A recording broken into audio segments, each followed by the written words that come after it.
El plan Trump-Dmitriev. ¿Múnich o Yalta? ¿Qué esconden los famosos 28 puntos?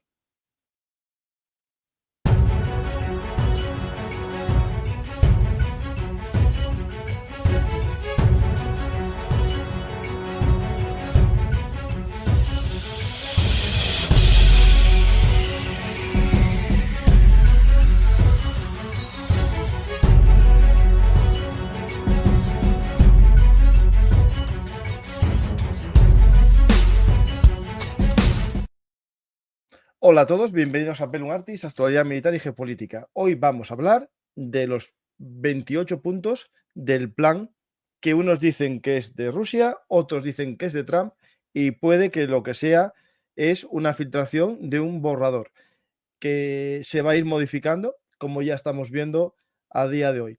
¿Estamos más cerca de la paz?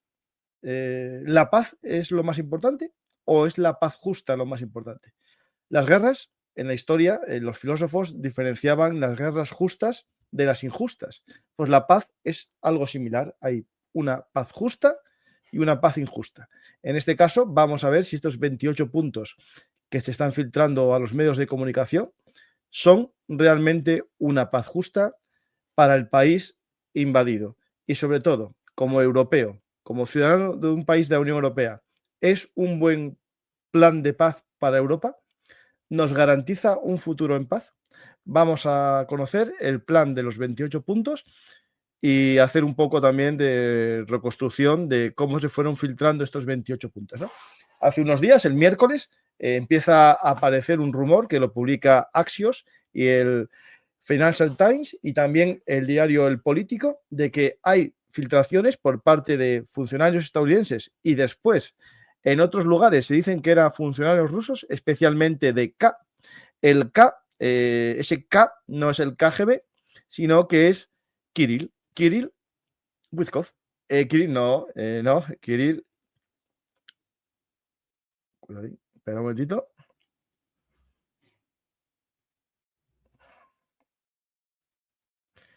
Aquí tenemos a Kirill Dmitriev con Wizkov. ¿Por qué me lié los nombres? Porque estos dos son los que en teoría estaban negociando ya desde finales de octubre el plan de los 28 puntos. La realidad es que, según muchos, dicen que la primera filtración de esa negociación la realiza el negociante, y nunca mejor dicho, negociante ruso, Kirill Dmitriev. ¿Por qué? Porque básicamente esto es una negociación que es fácilmente se le puede hacer una negación plausible en caso de que no haya éxito. ¿Por qué? Porque Kirill Dmitriev no forma parte del gobierno ruso y por lo tanto, si la negociación es un fracaso y no se logra el objetivo, dicen, no, esto era una propuesta de una persona allegada a Rusia, pero que actuó de buena fe para acabar con el conflicto. Y si es un éxito, van a decir que Dmitriev es un gran valedor de la política internacional rusa. Y por otro lado, tenemos otro negociante. Digo dos negociantes porque son gente de negocios, no son diplomáticos ni políticos, son negociantes. Uno, el ruso, controla el Fondo Soberano Ruso, o es uno de los mayores gestores, ¿no?, de inversiones rusas. Y por otro lado tenemos a Wizkov, que es el amigo de los negocios de Trump. Y por tanto, su experiencia diplomática es cero patatero. Entonces empieza a aparecer el primer borrador, ¿no?, de los 28 puntos y realmente casi solo se sabe unos 3 o 5 puntos, que es básicamente que Ucrania debe entregar el territorio que Rusia no le quitó en Donetsk y Lugansk. Estamos hablando casi de un 20% de Donetsk, en donde estaría ciudades muy importantes, ¿no? Konstantinivka entre ellas, ciudades muy importantes. Por otro lado, la línea de combate se quedaría en Zaporilla y Gerson, donde está ahora mismo. Después también se hablaba de que se daban garantías de seguridad, pero lo más importante es que Ucrania jamás podría entrar en la OTAN. Y eso era básicamente los 3 puntos esenciales, y después se hablaba el miércoles de que el ruso sería oficial en Ucrania y que la Iglesia Ortodoxa moscovita también tendría su lugar en Ucrania, ¿no? Pues básicamente esos puntos empiezan las discusiones. Justo esos días estaba Zelensky y los negociadores ucranianos, algunos de los más altos representantes, en Turquía con Erdogan, y cuando empiezan a surgir los rumores, Ucrania comienza a decir que no, que ellos no van a aceptar esto y que tienen que estudiar y dar opciones propias, ¿no? Que ellos no se les va a imponer esta paz.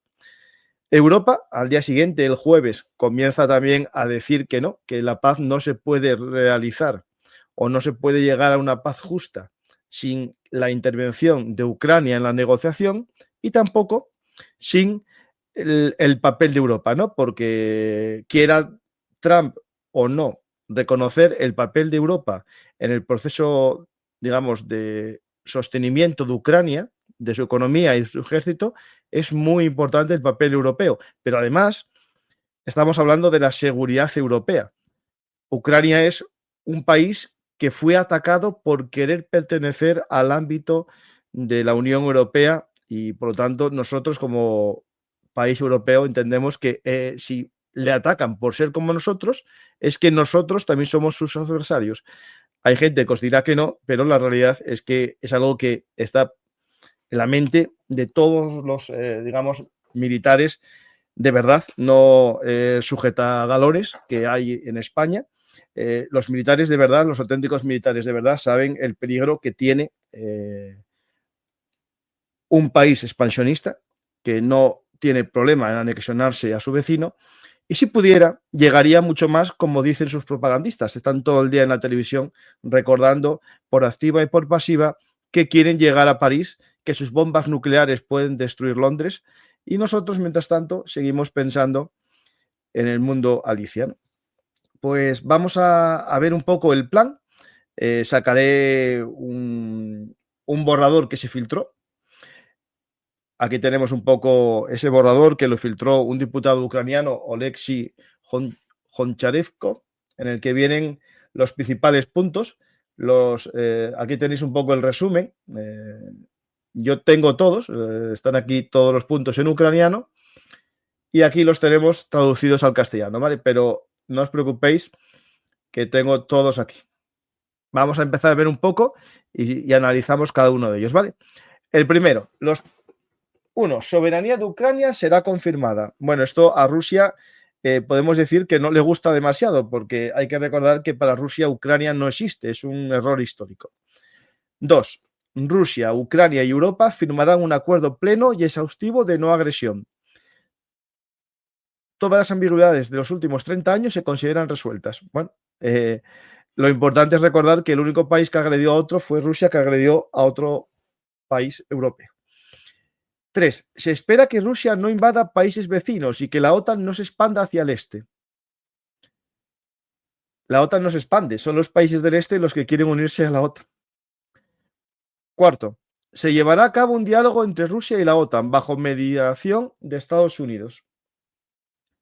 Objetivos: resolver cuestiones de seguridad, crear condiciones para la desescalada, garantizar seguridad global y facilitar cooperación económica futura. Es decir, lo que dirían en mi pueblo: te perdonamos y te vamos a hacer más rico para que nos invadas en la próxima vez. 5. Ucrania recibirá garantías de seguridad fiables. Este punto, acordaros de él, porque vamos a hablar después. Ya está más desarrollado. Axios filtró hoy la idea de borrador, ¿vale? De ese punto quinto, que es el más importante al final. 6. El tamaño de las Fuerzas Armadas de Ucrania será limitado a 600.000 soldados. Bueno, esto depende cómo se interprete. 600.000 soldados es un gran ejército para tiempos de paz. Y una vez que Rusia les invadiese de nuevo, esto se rompería, porque todo el acuerdo se rompería. Y por lo tanto, Ucrania podría volver a reconstruir su ejército. Ahora mismo supera el 1.000.000, pero antes de la guerra del 2014 no llegaba tampoco ni a los 100.000, ¿vale? 7. Ucrania se compromete a fijar en su constitución que no se unirá a la OTAN. Y la OTAN fijará en sus estatutos que no aceptará a Ucrania en ningún momento. Este punto es un punto claramente, desde mi punto de vista, redactado por alguien que no sabe ni cómo funciona la OTAN, porque la OTAN, para cambiarlo, tienen que aceptarlo todos los países miembros. Y por lo tanto, a ver si todos los países miembros aceptan esto. ¿Qué presión puede imponer Estados Unidos a todos los países miembros para que acepten esto? Y aparte, no haría falta, porque si Estados Unidos se niega, nunca va a entrar en la OTAN, porque hace falta unanimidad. Lo vimos en el caso de Finlandia y de Suecia, en el que Turquía no quería que entrase Suecia y presionó. Al final entraron, pero porque hubo cesiones. En este caso, si Estados Unidos lo tiene tan claro, no hace falta cambiar los tratados del Atlántico Norte. Por si acaso no se enterar. Octavo, la OTAN se compromete a no desplegar fuerzas militares en Ucrania. Bueno, la OTAN no hace falta, lo despliegan los países miembros. 9. Bases militares europeas permanecerán en Polonia. Y 10º, garantía de Estados Unidos. Ahora viene aquí un poco las garantías estadounidenses, ¿no? A. Estados Unidos recibirá compensación por la garantía. B. Si Ucrania entra en Rusia, pierde la garantía. Si Rusia invade Ucrania, se reactivarán todas las sanciones y se cancelarán los beneficios de este acuerdo. D. Si Ucrania lanza un misil hacia Moscú o San Petersburgo, la garantía quedará anulada. Entendemos que esto siempre una vez que esté el proceso de paz en marcha y que no haya ya combates. Es decir, estamos hablando de una reactivación de la guerra. 11. Ucrania tiene derecho a ingresar a la Unión Europea y recibirá acceso preferente al mercado europeo mientras se estudia la adhesión. Es decir, Estados Unidos y Rusia negocian en nombre de Europa quién puede entrar a la Unión Europea. No, esto lo decide Europa, no lo decide ni tú, Trump, ni tú, Putin. Lo decimos nosotros. Y importante, entrar en la Unión Europea tiene también una cláusula de seguridad común. Los demás países miembros de la Unión Europea estaremos obligados a defender a Ucrania como si fuese una agresión a nosotros mismos, porque la Unión Europea también establece esa cláusula de seguridad. Más fuerte que la quinta de la OTAN. 12. Se implementará un programa global potente para la reconstrucción de Ucrania que incluirá Fondo de Desarrollo para Inversión en Alta Tecnología, Centros de Datos e IA. B. Cooperación de Estados Unidos, Ucrania en modernización de infraestructura gasística. C. Acciones conjuntas para reconstruir territorios dañados por la guerra. D. Desarrollo de infraestructuras. E. Explotación de recursos naturales y minerales. F. Paquete especial del Banco Mundial para acelerar estos esfuerzos. Bueno, esta parte, que solo afecta a Ucrania, me parece bien. Yo creo que esto lo firmamos cualquiera. Que a Ucrania se le reconstruya, ¿no? Rusia, aquí viene una polémica. 13ª. Rusia se reintegra en la economía mundial. A. Discusión y levantamiento de sanciones de manera individual. B. Estados Unidos y Rusia firmarán acuerdo de cooperación económica en energía. Y A. Centro de datos, minerales del Ártico y proyectos corporativos. Y C. Rusia será invitada a volver al G8. Básicamente, esto es lo que en mi pueblo se dice: me bajo los pantalones y te perdono todo lo que hiciste. Bueno, esto está bien en una escalada, poco a poco. Es decir, no al día siguiente de que se entregue el territorio ucraniano a Rusia, los demás países le perdonamos. No, yo creo que esto no puede funcionar así. Tiene que haber un periodo de sanciones largas. Y poco a poco, viendo el respeto al derecho internacional y viendo el respeto a Ucrania, se verá si se le va levantando, ¿no? Desde mi punto de vista, tendría que ser así. 14. Los activos rusos congelados se usarán así. 100.000 millones de dólares se invertirán en la reconstrucción de Ucrania. Estados Unidos recibirá el 50% de los beneficios generados.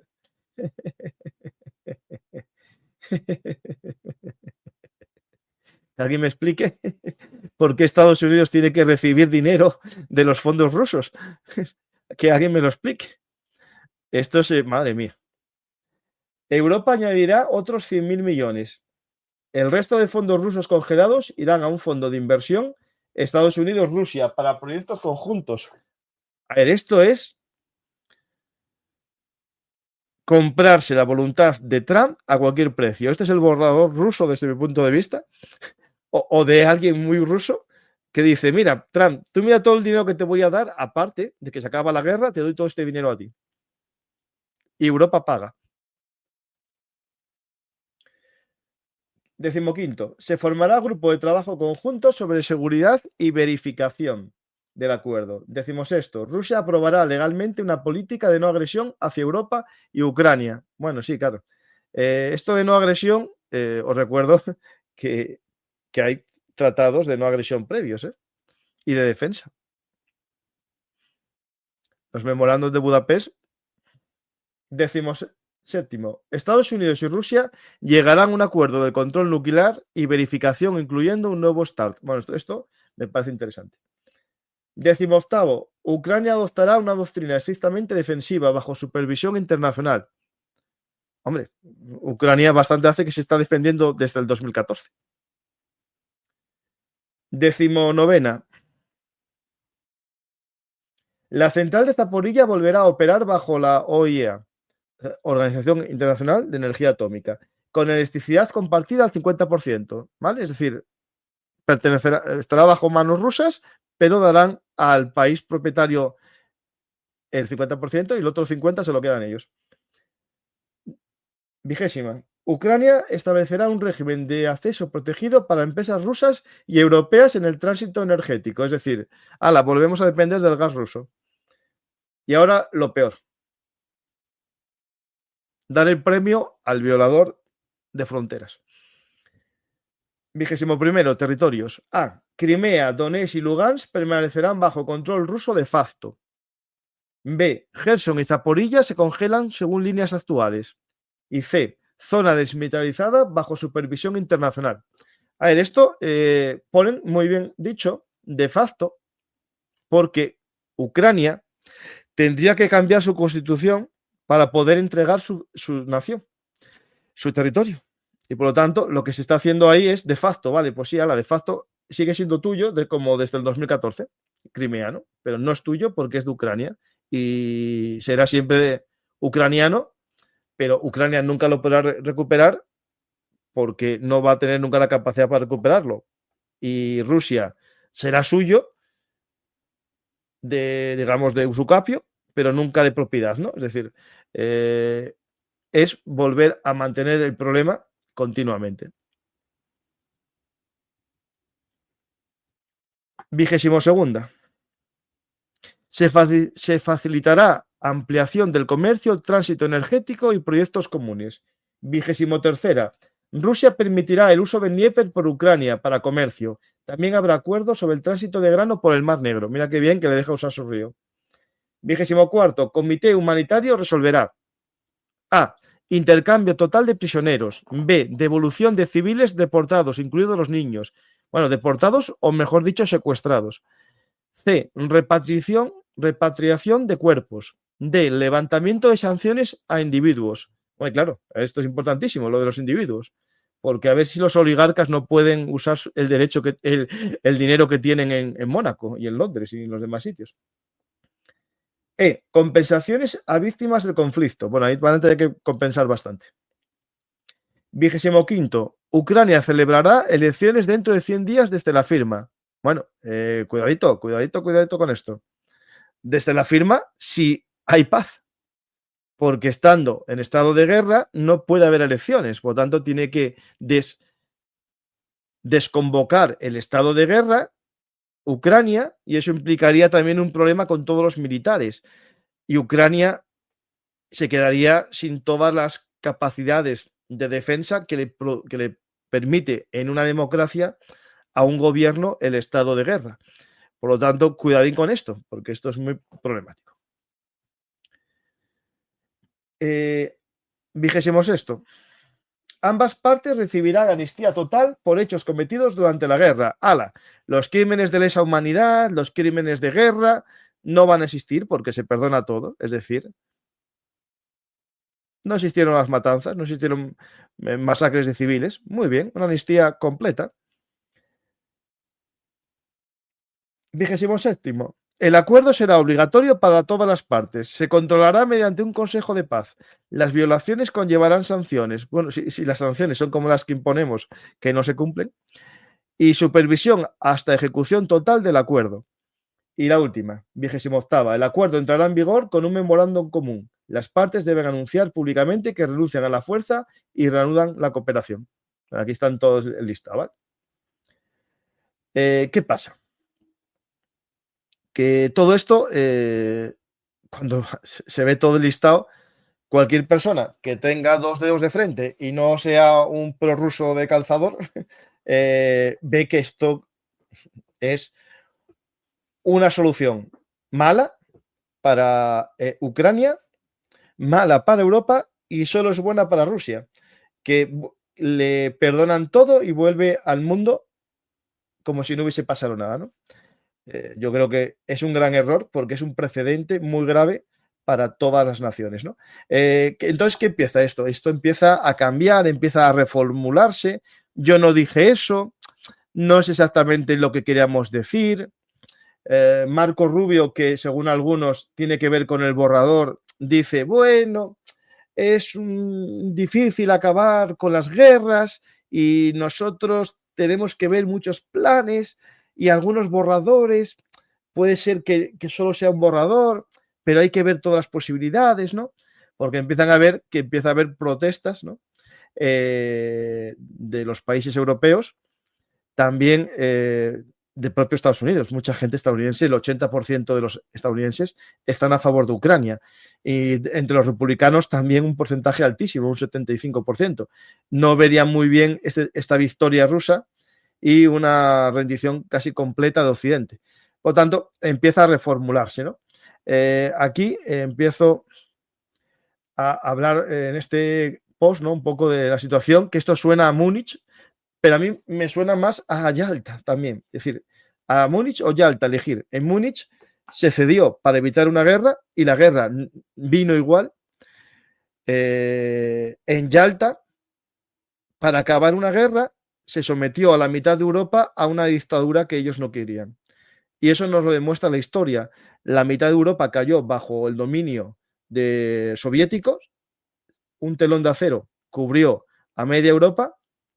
En algún lugar se construyó un muro antifascista para evitar que saltasen los ciudadanos que cayeron en el lado equivocado de la raya, de la línea, y se sometió para la paz a media Europa a una dictadura. En este caso sería someter al territorio ucraniano a un dictador. Para mí es un dictador y el que quiera que me diga que no. ¿Es una buena solución? Elegís Yalta, los Sudetes, en nombre de la minoría étnica alemana en Checoslovaquia, invadimos a los checos. No, les damos los Sudetes, ya no hay guerra. Mentira, al poco invadieron Chequia.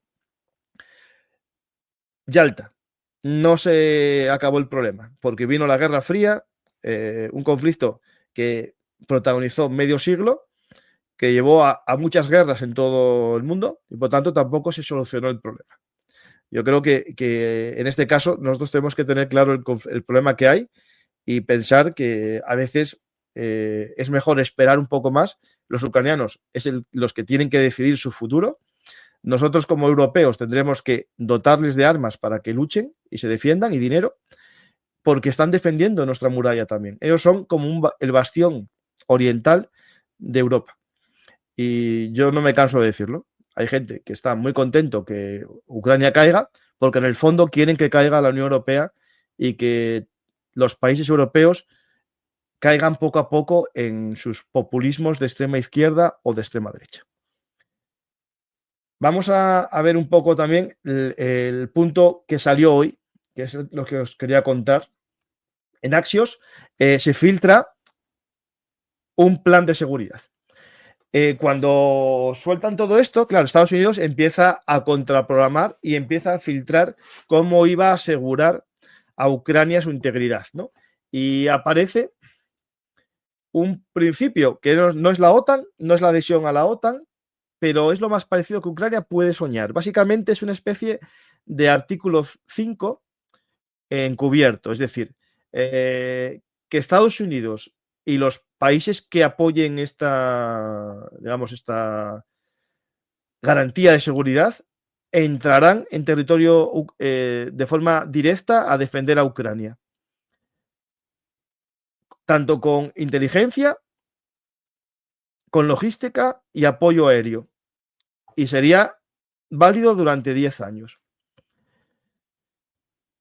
Básicamente, bueno, diré que el problema es que Ucrania pierde o renuncia al paraguas de la OTAN, pero tendría este símil o esta variante de paraguas de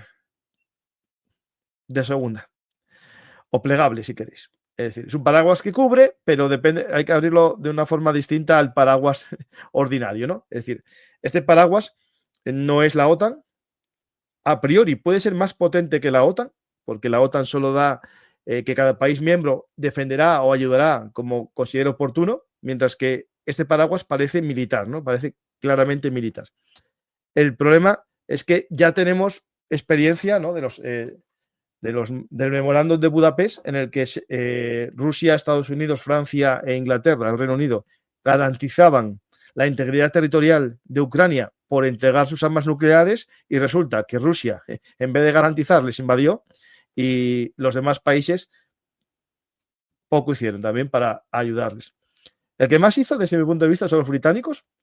Los estadounidenses hacen lo que les parezca, y Francia está haciendo cosas. Más cosas. A esto ya empieza a aparecer una respuesta, ¿no? Y Zelensky viene a decir que con Macron, Starmer y Merz discutimos un plan de paz para Ucrania y toda Europa. Valoramos los esfuerzos de Estados Unidos, del presidente Trump y de su equipo para poner fin a esta guerra. Estamos trabajando en el documento preparado por la parte estadounidense. Debe ser un plan que garantice una paz real y digna. Coordinamos los siguientes pasos y acordamos que los equipos seguirán trabajando juntos. Es decir, empieza a haber un poco más de, digamos, vamos, aquí tenemos un borrador, Europa me apoya y vamos a dar nuestras propuestas, ¿no? Y aquí hay también ciertas disputas en las publicaciones que hablan si hay de verdad un rechazo ucraniano a algunos puntos para dar su propia redacción, o Ucrania rechazó los 28 puntos íntegros.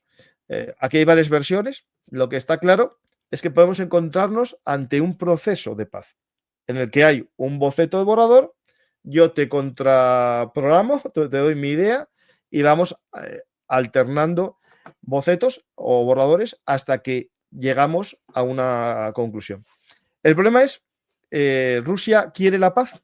La pregunta del millón.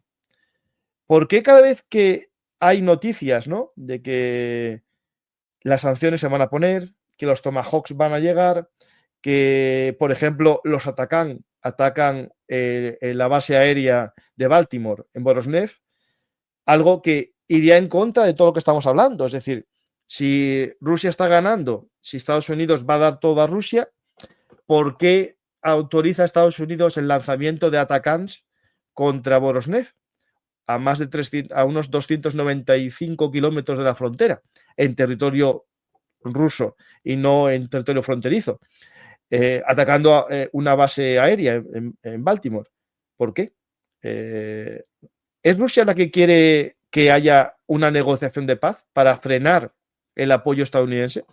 Cada vez que Estados Unidos va a hacer algo, Rusia aparece con una idea feliz, una paz, para frenar a Trump y que Trump diga, uy, espera, que Putin me está haciendo caso, al final me quiere, ¿no? Y todo esto va a hacer que Trump, Putin vayan haciendo pasar el tiempo y la guerra de Ucrania va poco a poco desgastándose los dos bandos, y Ucrania, si no recibe la ayuda que Estados Unidos está amenazando, por otra parte, según algunos medios, que si no empieza a negociar o a aceptar lo que le propongan, le va a reducir la llegada de ayuda, ¿no?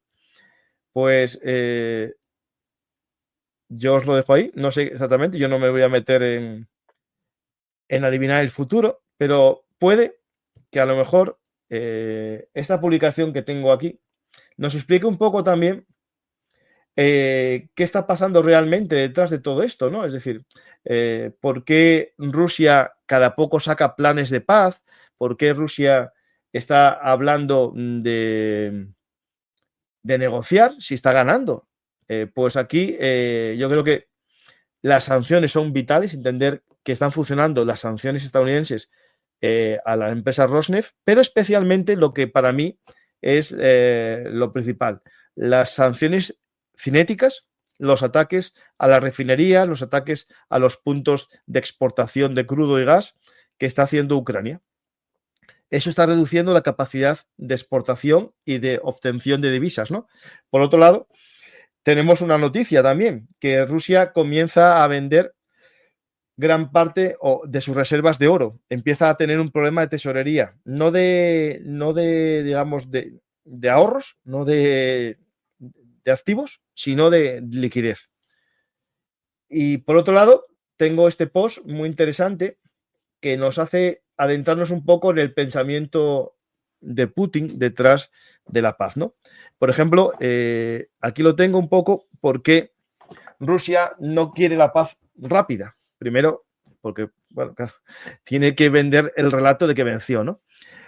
Según la inteligencia de Estados Unidos, el Kremlin no puede explicar a los rusos las pérdidas colosales ni el coste económico de la invasión. Por eso Putin prolonga la guerra. Cualquier negociación es un riesgo personal para él. ¿Por qué no quiere que termine la guerra? Una guerra que ya no puede ganar. El economista Anders Aslund señala que Rusia ya no busca la victoria.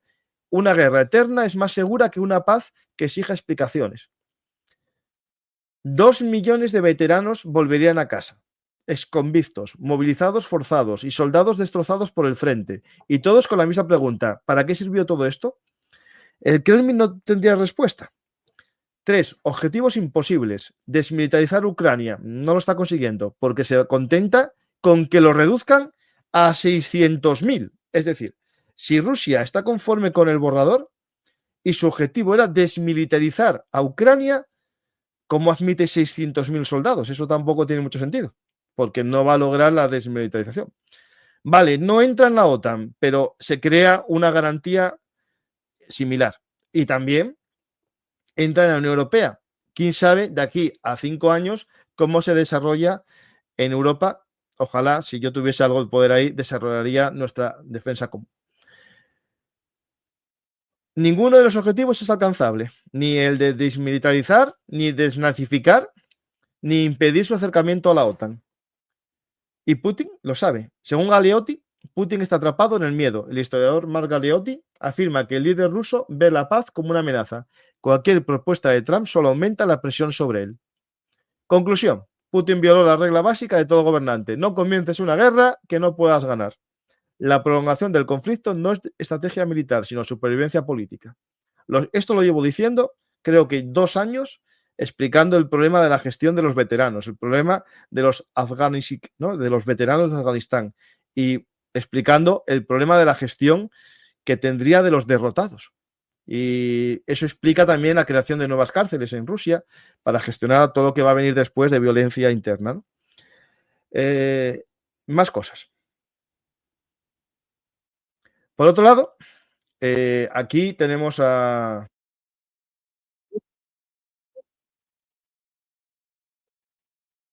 Es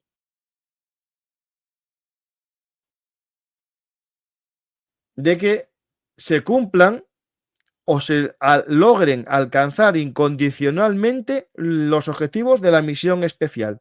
Pero ¿cuáles son los objetivos? Porque si no nos lo dices, vas a lograrlo cualquiera. A lo mejor es lograr tomar la localidad de Pokrovsk. Entonces lo lograste. Pero si el objetivo era que no se ampliase en la OTAN, ya no lo lograste, porque Suecia y Finlandia están en la OTAN. Y si lo que querías era que Ucrania se alejase de Europa, de la Unión Europea, no lo acabas de lograr. Tienen más ganas de entrar que nunca. Es decir, ¿cuáles son tus objetivos? ¿No? Y a lo mejor esos objetivos de la operación especial van más allá.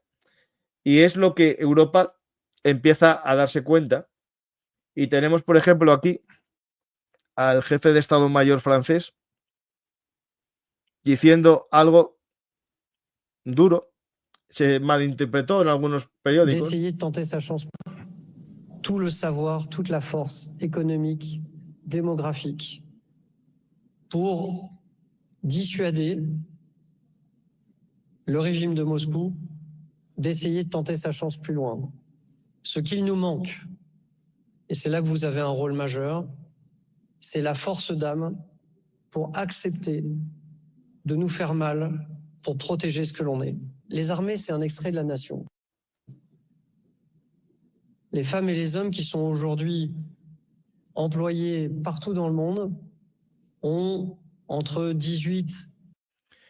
Básicamente lo que está diciendo es que los franceses, y entiendo, todos los europeos, tenemos que empezar a pensar que para salvar a la nación tenemos que poner en riesgo a nuestros hijos. Es algo que no está en nuestras mentes, pero que es propio de toda la historia de la humanidad, ¿no? Nuestros hijos o nosotros mismos. Es decir, al final, por desgracia, las guerras siempre existieron. Las guerras son parte de la historia de la humanidad. Y la única lección que nos da la historia, ya lo dijo Flavio Vegecio Renato, si vis pacem para bellum. Es decir, si quieres la paz, prepárate para la guerra. Europa está tomando en serio la seguridad, estamos tomando en serio que nuestra existencia no está garantizada y que tenemos que empezar a tomar medidas geopolíticas. Y aquí, en este libro, el que no lo haya leído, porque no lo tenga, salió antes de ayer al mercado, mi libro, Un mundo convulso, claves geopolíticas, os intento explicar cómo van a ser las guerras del futuro, el problema que tienen estas guerras largas, en las que la resiliencia va a ser un valor esencial, en la que las cadenas logísticas se tienen que reducir. No podemos depender completamente de una potencia situada en el otro lugar del océano, ni la que está situado en el otro lugar del continente euroasiático, que además es adversaria nuestra, que apoya a regímenes que actúan en contra de los intereses europeos. Es decir, este mundo convulso y sus claves geopolíticas darían lugar para entender qué tiene que hacer Europa en el mundo, ¿no? Europa sigue siendo como conjunto, ¿no? Como una Unión Europea, el segundo país más rico del mundo, en el que está el nido del tejido industrial del mundial, porque si hay industria en otros lugares del mundo es porque las empresas europeas decidieron, por razones X, que suelen ser económicas, irse a otros lugares y que poco a poco podrían volver al tejido industrial europeo, disminuir la dependencia logística, las famosas cadenas logísticas, acercarse, ¿no?, a puertos cercanos, y todo esto es parte de la defensa, de la seguridad, ¿no? Y yo creo que con esto que os expliqué y un par de preguntitas, pues finalizamos el programa. Espero que os haya gustado. Voy a ver qué preguntas tenéis por ahí y vamos, ¿vale? No sé si os ha gustado el programa. Si es así, decídmelo en comentarios si os ha gustado. Pues recordad, Un mundo convulso, claves geopolíticas, a la venta en todas las librerías y, como no, en mi página web franciscogarciacampa.com os podéis hacer con él firmado y dedicado. Vamos a ver qué preguntas tenéis por ahí. Exactamente lo que dice el libro que acaba de nombrar Paco, efectivamente. Muy buen libro. El autor muy simpático. Alguno diría que incluso un payaso. Mis haters. Un saludo para ellos. Vamos a ver las preguntas. Acaba de hablar Zelensky. Espera, a ver, un segundito.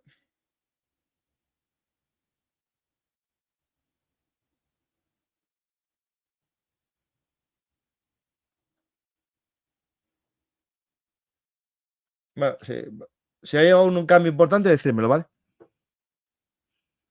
Alguien debería recordarle a Trump que del antiguo acuerdo de préstamo y arriendo de Segunda Guerra Mundial, los soviéticos no le devolvieron ni un solo dólar. Es cierto, los demás sí, pero los soviéticos no. Se lo socializaron. ¿Qué consecuencia traería el olvido de los crímenes de guerra? Pues que se vuelvan a repetir. Ahí te lo digo yo. Es decir, los crímenes de guerra de lesa humanidad, especialmente los de la Segunda Guerra Mundial, se crearon con efectos retroactivos. Es decir, fue un delito que se tipifica posteriormente al Holocausto, para que no se repitiera. Si ahora empiezas a amnistiar crímenes de guerra, que yo no quiero decir que sea genocidio lo de Rusia en Ucrania, porque para mí genocidio implica una valoración jurídica que yo no soy capaz de hacer, igual que en el caso de de Gaza e Israel. Un crimen de guerra lo es, un crimen de lesa humanidad también lo es, y por lo tanto hay que juzgarlo y condenarlos, porque si no se repiten. Es decir, las guerras hay muertes civiles, pero cuando las muertes civiles son parte de tu instrumento de guerra, eso es un crimen de guerra. Es decir, si yo ataco una refinería y en el camino un misil se equivoca, vale, es un error y es propio de la guerra, porque el objetivo militar no era matar al civil. Pero cuando yo ataco un objetivo civil, ataco a unas personas que pasean tranquilamente por Gerson y hago mi cacería diaria de civiles, eso es un crimen de guerra. Y eso hay que perseguirlo. No solamente al que lo ejecuta, al que dirige el dron, ni a su capitán, sino al general de esa unidad y al jefe del Ministerio de Defensa que permite que se haga eso. Porque una vez es un error. Dos, podemos decir que sí, pero cuando ya todo el mundo sabe que se hacen cacerías en Gerson y se permite, es un delito de toda la jerarquía militar de esa región e incluso del mando superior. El plan deja en bandeja a Ucrania. Esos términos son inaceptables. Sería ceder sus mayores defensas naturales y militares. La única solución es membresía en la Unión Europea y la OTAN, aunque esta última sea difícil. Bueno, yo en la OTAN, si hay garantías posteriores, lo acepto. Lo que no veo lógico es que a Ucrania tenga que ceder la fortaleza del Donbass, que a Rusia le va a costar mucho tiempo tomarla. Pongamos un ejemplo. Pokrovsk lleva un mes y 10 días casi de combates dentro de la ciudad, pero lleva un año y medio para acercarse ahí. ¿Cuánto tardará en caer Konstantinivka? Pues va a tardar mucho. ¿Se lo van a regalar? Es decir, Ucrania está luchando para regalar el terreno. Ahí no sé quién piensa esto. Al menos si le vas a forzar a entregar esas ciudades, que son un bastión, devuélveles Gerson y Zaporilla. Ya está. ¿Están trabajando en un ejército europeo federal? Armas nucleares propias, no depender de la USA y la OTAN, si no es perder el tiempo. Yo estoy contigo 100%. Yo tengo varios vídeos del Euroejército aquí en Bellum Artis, criticando su no existencia, y para mí el Euroejército y el rearme europeo es esencial. Os invito a ver el programa que hice sobre el ejército europeo o la fuerza europea, este que hice, por ejemplo, y veréis mi pensamiento sobre el tema. También hice uno sobre el rearme europeo en solitario. Y hace poco el CEO, me parece que fue de Airbus, habló de la necesidad de que hubiese un arma nuclear europea. Que Europa tuviese su propio paraguas nuclear y no fuésemos dependientes ni del francés, ni del británico, que ya no está en la Unión Europea, ni tampoco del estadounidense. Es decir, algo común. Que eso sería complicado usarlo también, pero al menos lo tenemos, ¿no? ¿Hasta dónde la influencia de Trump puede provocar el fin de esta guerra? Pues yo cada vez creo que menos, ¿eh? Porque el problema que tiene Trump es que no es constante en su presión. Va haciendo giros, cambiando. Y en este caso, Putin lo ve como una debilidad, yo creo. Lo que funcionó con Hamas, que al final es con Qatar, porque Qatar es el que estaba detrás de todo esto, funcionó porque Israel también dio golpes muy fuertes. Y lo que hizo Trump al final fue casi recibir las nueces que cayeron del árbol, ¿no? Del nogal, como hacía alguno en el País Vasco. Exactamente lo que dice el libro que acaba de nombrar Paco. Bueno, muy buen libro. ¿Cómo valoras la no ayuda de Polonia a Ucrania? Saludos desde Breslavia. A ver, Polonia ayuda a lo justo, pero no ayuda más por dos motivos. Primero, porque tiene miedo que lo que gaste lo pierda él. Y segundo, porque el ultranacionalismo polaco, en el fondo, tiene un odio a Rusia, pero también tiene un odio a Ucrania, porque quiere recuperar territorio polaco que se le arrebató en la Segunda Guerra Mundial. Toda la zona actual de Lviv era territorio polaco que se le compensó con el territorio alemán de la Prusia Oriental y los territorios de Wrocław y toda esa zona que es la Besarabia. Si el plan de Putin es la guerra eterna, entonces es bombardear Ucrania hasta que Putin le dé un patatús. A ver, el problema que tenemos es que Putin no va a perder una guerra o admitir que perdió una guerra. Y por lo tanto, si no la gana, él va a seguir constantemente y la paz solo la va a dar otro. Es decir, si cambia el gobierno, puede haber una paz. Si en Rusia no está Putin, el que venga, aunque sí, parte de la Prusia Oriental. Königsberg es Kaliningrado. Y el Kaliningrado, el antiguo Königsberg alemán, es una parte, pero estaría también la zona de Danzig, la zona de los lagos, ¿no? Malbork y toda esa zona por ahí. Que estuve yo, por cierto, y es muy bonita esa zona de la Prusia Oriental. Sí, no fueron fundadas y fueron de Polonia hasta 1945.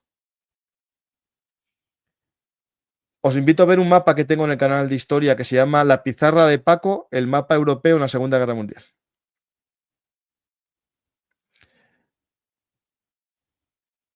¿Cuánto tardará que aceptes que Ucrania perderá hoy o mañana? O el otro año, pero perderá. Sí, no, si yo lo de Ucrania que no va a ganar, lo llevo diciendo mucho tiempo, porque a Ucrania nunca le dieron las armas para ganar, le dieron las armas para no perder. Es decir, la pregunta que te tienes que hacer es también cómo Rusia no ganó en 3 años y va para 4. Es decir, cómo Rusia, tras 4 años, matando a miles y miles y miles y miles y millones de ucranianos, según vosotros, no fue capaz de salir de 45 kilómetros de Donetsk. La ciudad de Pokrovsk está a 45 kilómetros del inicio de la guerra. El centro de la guerra, Donetsk, porque Lugansk estaba más conquistado por Rusia. ¿Por qué Donetsk no salieron más de 45 kilómetros de la frontera en 4 años? Algo también Rusia tendrás que criticarte que no es capaz de ganar una guerra, ¿no? Cada año que Ucrania aguanta es un año de fracaso de Rusia. Un año en el que la supuesta segunda potencia mundial no es capaz de invadir un territorio. Y ahí después le faltará la gestión de la paz cuando le venga el momento. Porque al menos Estados Unidos le criticaremos lo que queramos, pero él las guerras las ganó, las batallas las ganó muy rápido. Conquistó Irak en menos de un mes, Afganistán en un poco menos, y después tuvo que gestionar una paz. Insurgencia, grupos guerrilleros. ¿Qué crees? ¿Que Rusia no lo va a tener? Rusia, cuando conquiste toda Ucrania, como deseáis algunos, no se va a enfrentar a un grupo armado.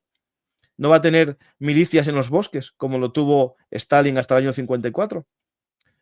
Vietnam es otra cosa distinta. Vietnam, primero, no era una invasión.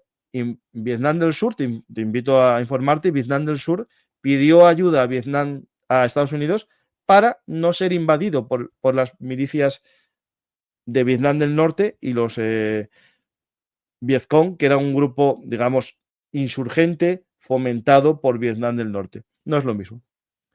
Y de hecho, Estados Unidos, que yo recuerde, no hizo ninguna operación terrestre a gran escala en territorio de Vietnam del Norte. Solo hizo operaciones contra los Vietcong y las milicias de Vietnam del Norte en el sur. Bombardeo sí. Y nada más, os dejo que tengo que finalizar. Espero que os haya gustado el programa y si es así, dar a me gusta, dejar un comentario, compartir y suscribiros. Gracias y hasta la próxima. Por cierto, el que quiera apoyar el canal, haceros fans o mecenas. Gracias y nos vemos.